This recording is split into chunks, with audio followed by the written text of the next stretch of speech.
उस व्रत को समाचार सुनाया और कहा कि जब मेरे संतान होगी तब मैं इस व्रत को करूंगा। साधु ने जैसा अपनी स्त्री लीलावती से कहा, एक दिन उसकी स्त्री लीलावती पति के साथ आनंदित हो संसारिक धर्म में प्रवृत्ति हुई और सत्यनारायण भगवान की कृपा से गर्भवती हो गई तथा 10वें महीने में उसके कन्या का जन्म हुआ। दिन दिन वह इस तरह बढ़ने लगी जैसे शुक्ल पक्ष का चंद्रमा बढ़ता है। कन्या कलावती का नामकरण संस्कार किया गया। पश्चात लीलावती ने मीठे शब्दों में स्वामी से कहा कि पहले आप संकल्प किया हुआ भगवान का व्रत क्यों नहीं करते। साधु बोला कि हे प्रिय, इसके विवाह के समय व्रत करूंगा। अपनी स्त्री को यह आश्वासन देवा नगर को गया। कलावती पितृगृह में बढ़ते बढ़ते जुआ हो गई। साधु ने नगर में सखियों के साथ कन्या को देखा तो तुरंत ही उस धर्मजीत ने दूत को बुलाकर भेजा कि कन्या के विवाह के लिए अच्छे वर की खोज करे। साधु की आज्ञा पाकर दूत कंचनपुर नगर को गया। वहां से एक वैश्य पुत्र को लेकर आ गया।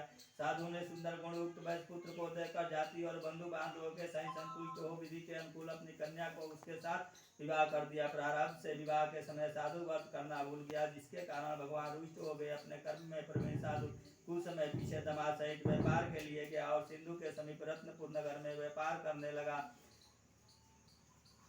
राजा चंद्रकेतु के नगर में पहुंचने पर सत्यनारायण भगवान ने उनको प्रतिज्ञा वर देकर श्राप दिया कि साधु को अत्यंत दारुण दुख मिले। एक दिन राजा के धन को लेकर चोर वहां ही आए जहाँ ये दोनों ठहरे थे। पीछे से राजा के दूतों को डरते हुए आते देखकर भयभीत होकर माल वहीं छोड़कर छिप गए। राजा के दूत साधु वैश्य के पास पहुंचे तो वहां राजा के धन को रखा देखकर उन दोनों वैश्य पुत्रों को ले गए। प्रसन्नता से दौड़ते हुए राजा के समीप लाकर बोले, ये दो चोर हम लाए हैं, देकर आज्ञा दे। राजा की आज्ञा पाकर उनको तुरंत निष्ठा से बांधकर महाकारागार में बिना विचारे डाल दिया। सत्यनारायण भगवान की माया से वशीभूत हो किसी ने उनका कहना नहीं सुना और उन दोनों का धन भी राजा चंद्रकेतु ने ग्रहण कर लिया। उसी के श्राप के द्वारा उनकी स्त्री घर पर बहुत दुखी और घर पर जो धन था वह चोरों ने चुरा लिया। शारीरिक मानसिक पीड़ाओं से तथा भूख और प्यास से अति दुखित हो अन्न की चिंता में घर घर फिरने लगे। एक दिन कन्या भूख से पीड़ित हुई ब्राह्मण के घर गई। वहां जाकर उसने सत्यनारायण भगवान का पूजन देखा। वहां बैठकर कथा सुनकर प्रसाद भक्षण कर रात को घर लौटी। माता लीलावती ने कन्या से प्रेम से पूछा कि हे पुत्री, रात में कहाँ रही वह, तेरे मन में क्या विचार है। कलावती ने शीघ्र ही माता से कहा कि हे माता, मैंने एक ब्राह्मण के घर में मनचाहा फल को देने वाला पूजन देखा है। कन्या के ऐसे वचन सुन वैश्य की स्त्री व्रत करने को तैयार हुई। उस वैश्य की स्त्री ने अपने कुटुंबियों और बंधुओं के साथ व्रत किया और सत्यनारायण भगवान से वर मांगा कि मेरे पति और दामाद शीघ्र ही घर आ जाएं और प्रार्थना की कि दोनों का अपराध क्षमा करे। सत्यनारायण भगवान फिर इस व्रत से संतुष्ट हो गए। वे राजा चंद्रकेतु को स्वप्न में दिखाई दिए और कहा कि हे राजन, दोनों बंदी वैश्यों को कल सुबह ही छोड़ देना और उसका सब धन दे देना जो तुमने ले लिया है, नहीं तो तेरा राज धन पुत्र आदि सब नष्ट कर दूंगा। राजा को ऐसा कहकर भगवान अंतर ध्यान हो गए और प्रातः काल राजा चंद्रकेतु ने अपने स्वजनों के साथ सभा में बैठकर सबको अपना सत्य सुनाया और कहा दोनों वैश्य पुत्रों को शीघ्र ही छोड़ने को कहा। उन्होंने राजा के वचन सुन दोनों वैश्य पुत्रों के बंधन से खोलकर राजा के पास लाकर विनय पूर्वक कहा कि इन दोनों वैश्य पुत्रों को बेड़ी के बंधन से मुक्त करके ले आए हैं। उन दोनों ने राजा चंद्रकेतु को प्रणाम कर सारी बातों का स्मरण करते हुए डर के मारे कुछ न कहा। राजा ने दोनों वैश्य पुत्रों को देखकर आदर सहित कहा कि प्रारब्ध से आपने अत्यंत दुख उठाया है, परंतु अब कुछ डर नहीं है। और उनकी भेड़िया निकलवा कर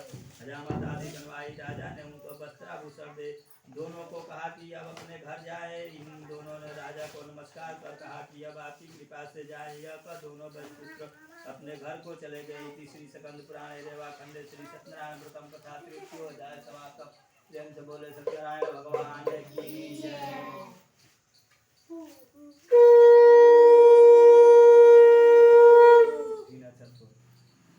मंगलाचना करके यात्रा प्रारंभ की और रावण को धन देकर अपनी नगर को चला। वैश्य के थोड़ी दूर पहुंचने पर सत्यनारायण भगवान ने वैश्य से पूछा कि हे साधु, तेरी नाम में क्या हो रहा है। अभिमानी वैश्य ने हंसते हुए उत्तर दिया, हे दंडी, आप क्यों पूछते हो, क्या मुद्रा लेने की इच्छा है। मेरी नाम में लता बेल तथा पत्ते आदि भरे हुए। वैश्य का कठोर वचन सुनकर भगवान ने कहा कि तुम्हारा कहना। दंडी उसके पास से चले और कुछ दूर जाकर समुद्र के किनारे आया। पुनः मूर्छा खुलने पर वैश्य बहुत चिंतातुर हुआ। उस समय उसके दामाद ने कहा कि आप शोक न करें, यह दंडी का श्राप है, वह सब कुछ कर सकते हैं, इसमें संदेह नहीं है, तब उनकी शरण में चलना चाहिए, तब भी हमारी इच्छा पूरी होगी। दामाद के वचन सुन वैश्य दंडी के पास पहुंचा और दंडी को देख अत्यंत भक्ति भाव से सादर नमस्कार कर बोला, मैं जो आपसे झूठ बोला था उस मेरे अपराध को क्षमा करो। इस बार इस प्रकार बार बार नमस्कार कर शोक से व्याकुल हो गया उस वैश्य ने इस तरह विलाप करते देखकर दंडी स्वामी ने कहा, रो मत और मेरे वचन को सुन, तुम मुझसे बहिर्मुख हो गए हो द्रौपदी, तुमने मेरी आज्ञा से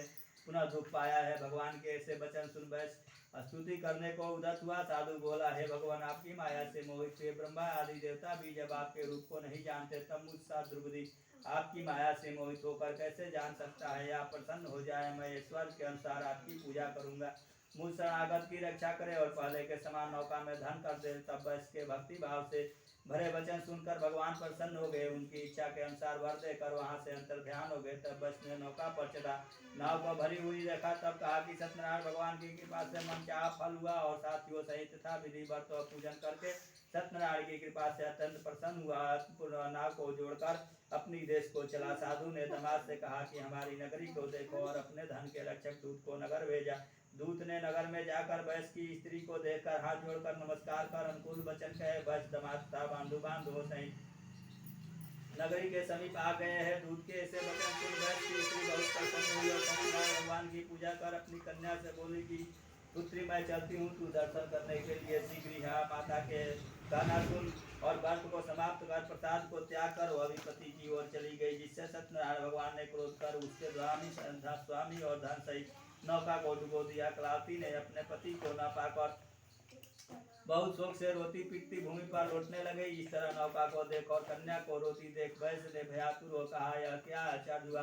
सारे मलाह भी चिंता करने लगे। तब लीलावती अपनी कन्या को देख अत्यंत बेचैन हुई और विलाप करती हुई पति से बोली, अभी नाव सहित वे कहाँ छिप गए, मैं नहीं जानती कौन देवता के प्रकोप से नाव हरी गई। सत्यनारायण भगवान का महात्म कौन जान सकता है। यह स्वजनों के साथ अत्यंत विलाप करने लगी। लीलावती कन्या को गोद में लेकर रोने लगी और कलावती कन्या ने स्वामी को न पा दुखी हो खड़ाव लेकर सती होने का निश्चय किया। कन्या का ऐसा विचार देख वैश्य और उसकी स्त्री अत्यंत शोक से पीड़ित हो चिंता करने लगी। या तो सत्यनारायण भगवान ने नौका को हर लिया, अथवा मैं उनकी माया से मोहित हो गया हूँ। मैं धन्य स्वर के अनुसार सत्यनारायण भगवान की पूजा करूंगा। ऐसा अपना मनोरथ सबको बुलाकर कहा और दंड के समान दंडवत कर बार बार भूमि पर गिरकर सत्यनारायण प्रणाम किया। तब दीनों के पालन करने वाले भगवान प्रसन्न हुए, दया से पूर्ण होकर साधु से बोले कि तेरी कन्या प्रसाद को छोड़कर पति को देखने चली आई, इसलिए कन्या का पति अदृश्य हो गया है। तब अब शीघ्र घर जा और प्रसाद खाकर लौटा तो तेरी कन्या का पति मिल जाएगा।